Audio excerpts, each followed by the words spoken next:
Hey, Jimmy. Only say nice things to me. It's my tongue.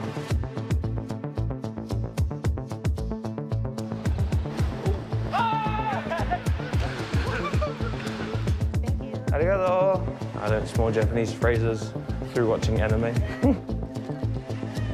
Well, look, you were. What's up, G?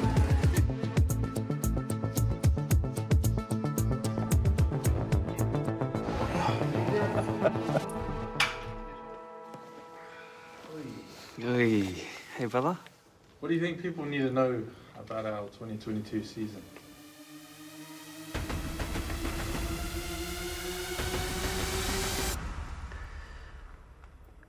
I think people need to know the truth. Challenging in so many ways. Stress and pressure on players, management. Some epic highs. Some terrible lows as well.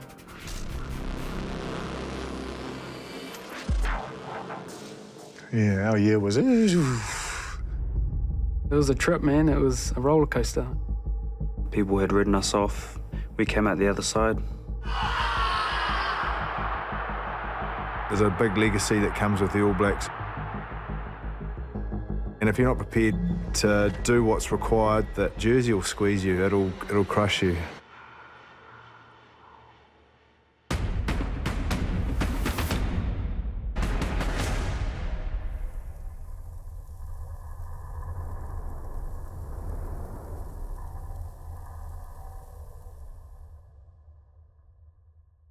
I feel like I'm in a movie. What gives you the most joy about being an All Black?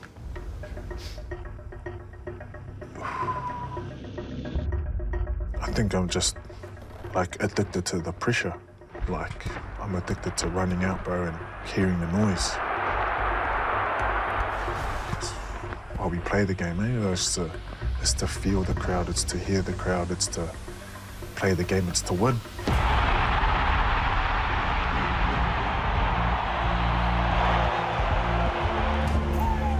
I run out every game, bro, and I just look and I'm just like, damn, can't believe running onto a polo ground in Miramar to a packed Ellis Park. To be an All Black, man, like, shucks.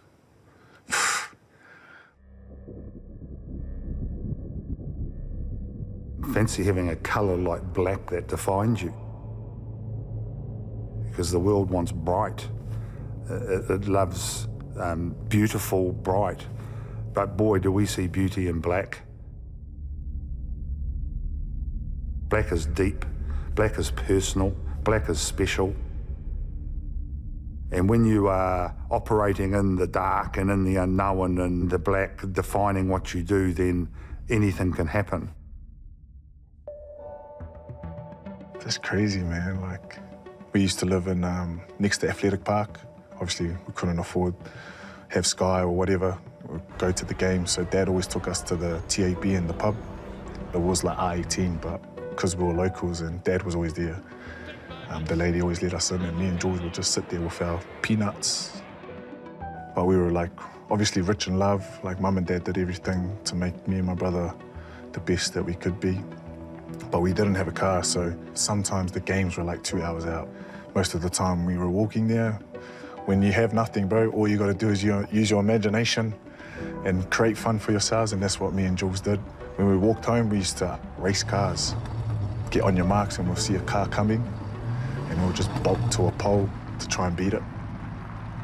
Sounds fun, but at the time it was like, please, can we just catch a taxi home or get McDonald's for dinner? But yeah, couldn't afford it. Yeah, man, thanks for sharing that, bro. Nah, it's all good, bro.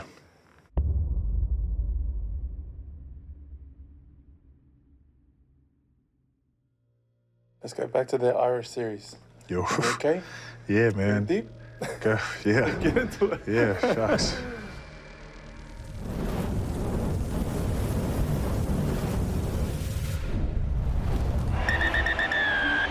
The All Blacks say, this is our house.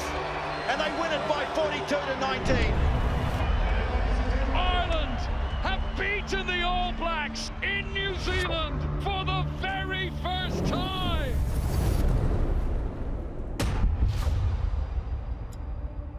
The under-pressure All Blacks will lock horns with Ireland in just under an hour. How much pressure is Ian Foster under to get the right result tonight? This is a huge game for the All Blacks. We haven't had a series decider in New Zealand for some time. Last week was New Zealand's biggest home defeat in 3 decades. It has caused the entire nation to sit up and take notice. It's a huge night ahead. A lot of heat on this All Black team this week. Let's see how they respond. We knew the external pressure.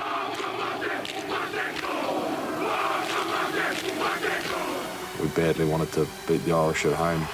The decider. It all comes down to this. Now, this is a really good heave. New Zealand treading water in Ireland and through again! We started poorly, got showed up a little bit early, and so from then on we're chasing the game. James Lowe. Back in to Hugo Keenan. It's over! We didn't evolve our game from week 1 to week 3. They had us worked out. Slings it across the Sheehan. Oh, Keys in again. Oh, they've worked it brilliantly. And Robbie Henshaw and Ireland are putting their foot on the throat of the All Blacks here. The All Blacks are reeling. They've got to find some way, Kirsty, to turn the tide. Here's Savia. And he's Savia. I reckon he's got there. Terry Oh, he's in. What a start from the All Blacks. They're inside to Jordan. Gonna back his pace. And I reckon he will. We came back nicely in that game and we were almost in control again, and we let it slip away. Johnny Sexton, does he have the minerals to go for touch? My goodness, this is a massive moment in this Test series. Herring in the back, making good progress. Close. Scores! You could tell where this was going, and the stadium could feel it. One of those slow, painful deaths that in rugby you remember. Back to Carberry. And that is that. Ireland win the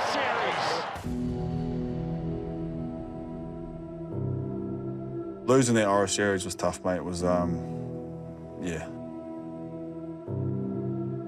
We failed our mission and we fell on the wrong side of history.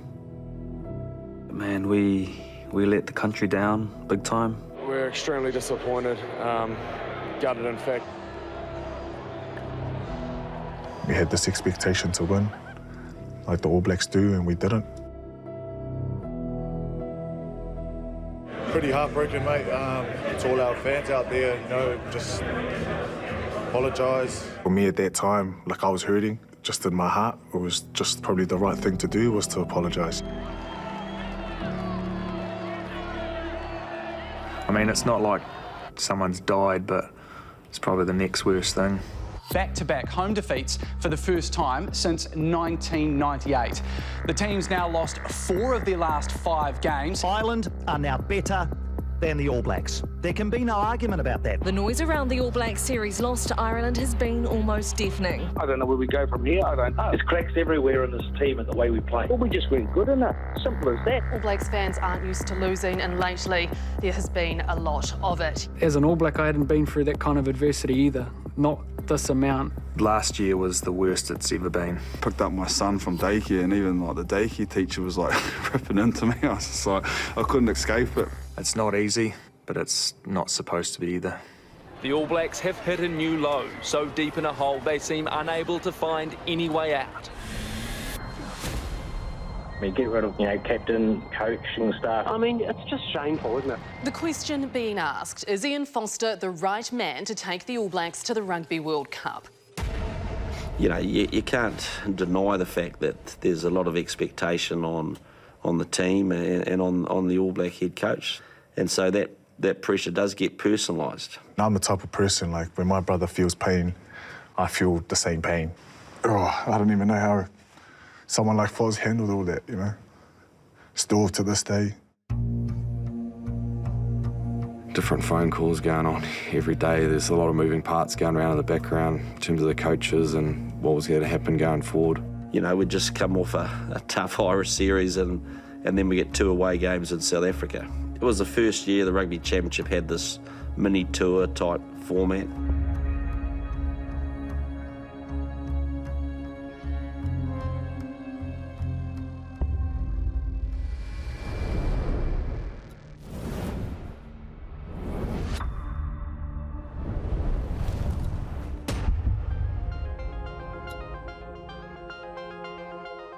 You know, the All Blacks haven't got a great history of winning 2 tests in South Africa, and most of us have never done it, so it was always going to be a huge ask. They're tough to play anywhere, but at home that's the true test. They are fueled by the energy of their fans, and we felt that in their performance.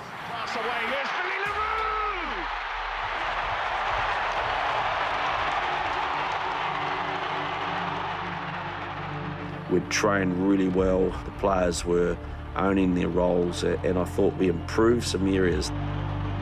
It didn't result in the win that we wanted, but for me the message was we just got to keep believing in what we're doing and how we're doing it. Has it been easy enough to put aside the outside noise and I suppose the pressure that's on this group at the moment?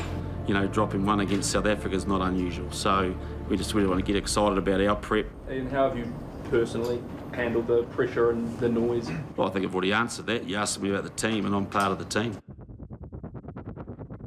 Oh, look, it was a tough week. You know, there was a lot of talk about what was going to happen to me. It sounded like it didn't really matter how we won, that he was gone. You did reach out to Foz because he was going through a lot. I'm not going to share because it's between me and Foz, but it's just, you know, when you check up on Oso, but you check up for real, you know, as a man-to-man. You're good? Yeah. Nah, for real. And then, yeah.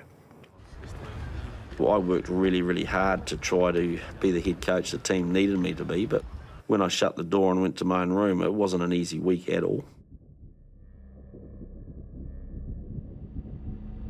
In a lot of tough moments, people divide, but when you're in the black jersey, the tougher it gets, the tighter you get.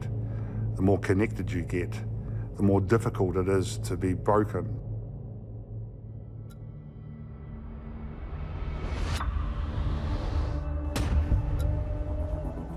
The hardest place to play, hands down, is in Ellis Park.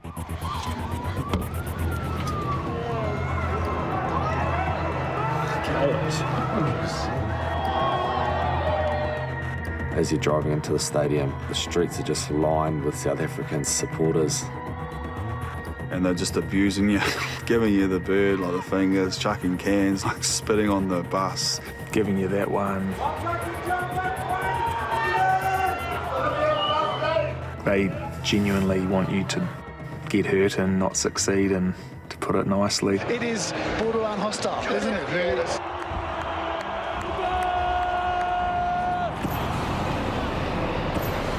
Playing at Ellis Park, it just hurts. It hurts because of altitude. It hurts because you're playing South Africa at home. You just know it's going to be a physical, hard test match.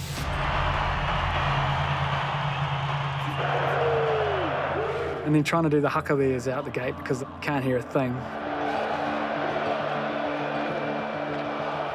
We knew in the back of our minds, if we lost this game, it was highly likely that Foz was going to lose his job.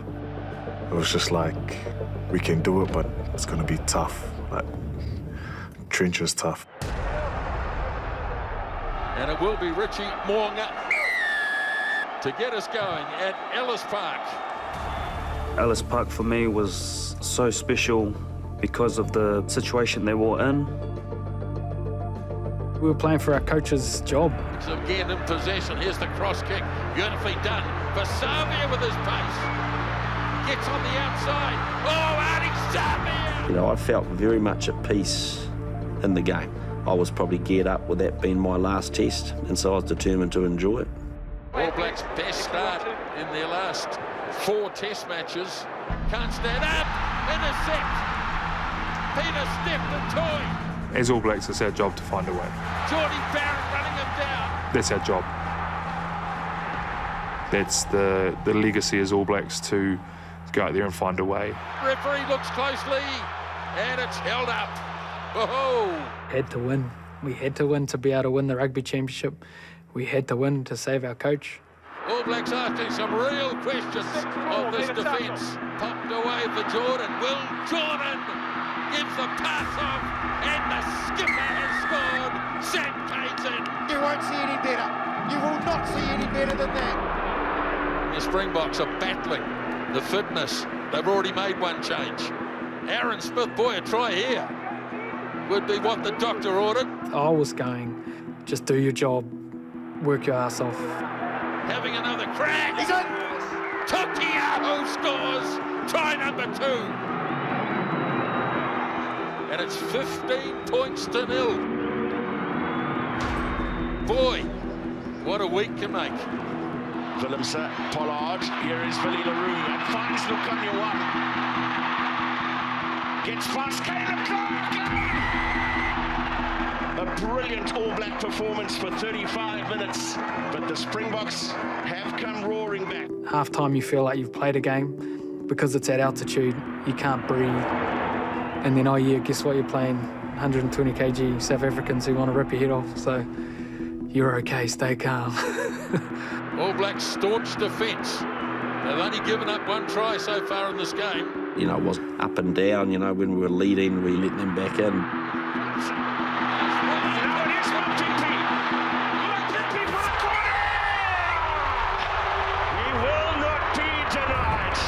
They call it test match because it does test you in so many different ways. So it's been able to operate in those hard times when you are tested. Boy, we are in for some final quarter. So Pollard to give the Springboks the lead in the game, and he does just that. Your back's against the wall and playing with that freedom. Slips the pass for Tapia. Like, that's the telling sign that we're in the house, we're seeing things, we get the ball to space, and we're playing with no fear. Still going, inside the 22. That was the shift I think we made from previous test matches. Here's Artie Savia, pops the pass. Havili scores. David Havili. My word, that was sensational.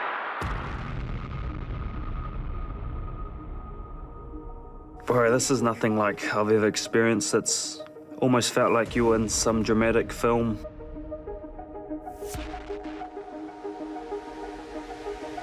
What the boys were going through as human beings actually brought us closer for us to be able to perform. Oh, he's got a penalty advantage for the All Blacks. And they score! They score, I think it's Scott Barrett. It certainly is. Oh, that wins the game. You're guilty.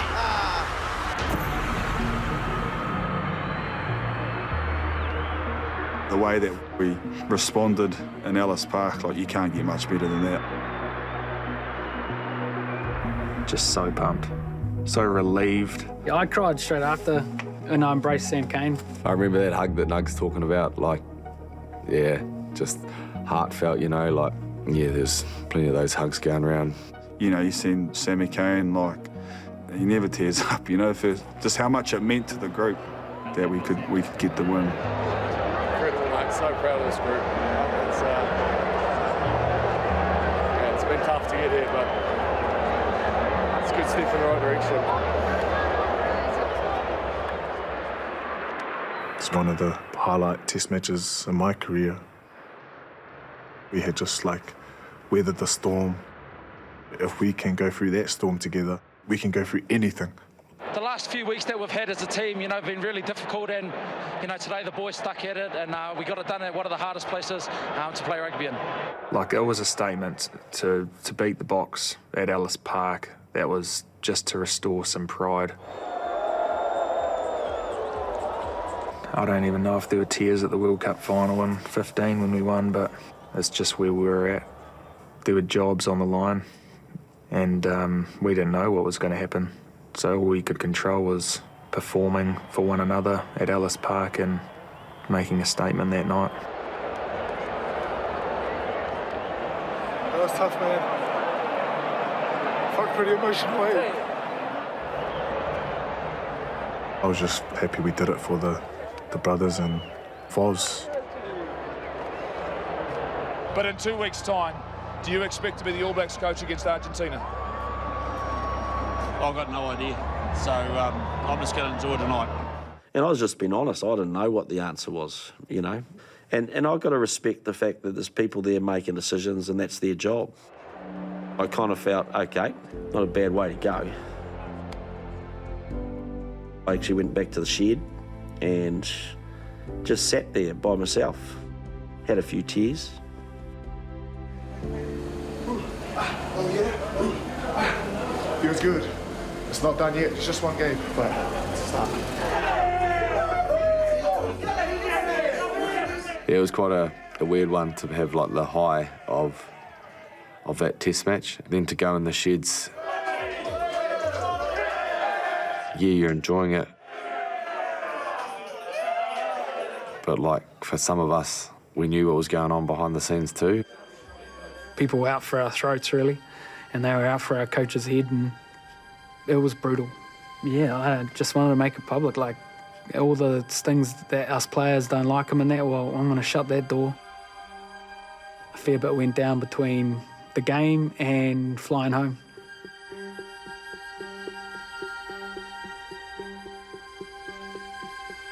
We were on the bus on the way back, and we'd heard all these rumours around Robbo's keen to have a chat tomorrow. We were on the way back, music on, and we just sort of said, well, why don't we just see him tonight when we get back? We just felt like we needed to have a conversation to Robbo and back our coach. I think when Robbo saw us all walk in, he's like, oh, you want a beer or a wine? You know, it's after a game. We were there for business.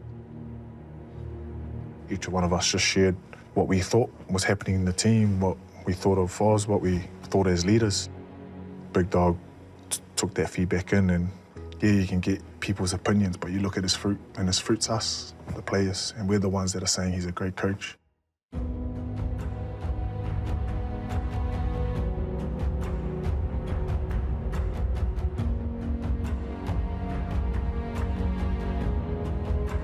But I know Foz will hear this and go, he'll feel cringy because all we're doing is talking about him, and he'll hate that. Yeah. At the end of the day, I was going through what I put the players through every week. Every week they go and put on a black jersey. They know if they don't perform, it could be their last. And so, pressure's a funny old thing. We were the ones who got ourselves into that mess. We had to get ourselves out of it.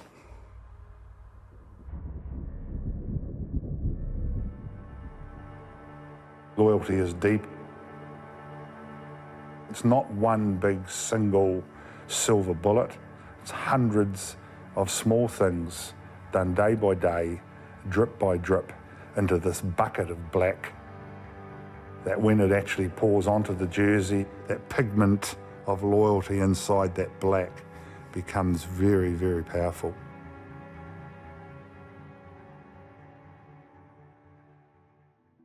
I know for me, like, the deeper I know someone, or if I've got a really genuine connection with someone, like, I'll go on the field and break my bones for them. Like, and I feel like that's tied to how we do family in our culture. And I feel like that's slowly where this team's getting to. First time in Tokyo, showing him around, man. He's a tourist. Like, a lot of people see outcomes of games and have said it's been an up and down year for us, which is true. But I feel like we've won bigger in so many ways off the field. Yeah, it's brought us closer, going through the stuff that we did go through. How I sum it up is we may have lost and won games, but I feel like we won massively off the field. Yeah, my goal was to, like, not be known for what I did on the rugby field, but how I made people feel. You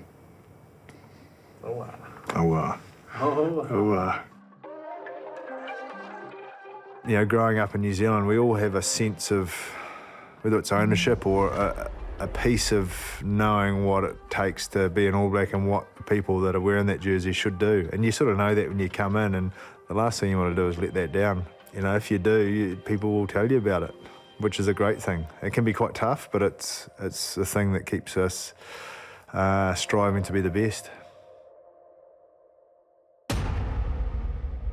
He came into the group and straight away, this ain't good enough. I was going to challenge them, I was going to be honest with them. We're not taking it seriously enough, so that has to shift. The All Blacks should never accept losing is okay. Do your own job, do it better than anyone. Great things don't ever come without a degree of sacrifice. The first thing I thought about, am I okay? Can I feel anything? To go through all that pain and adversity, only good can come from it.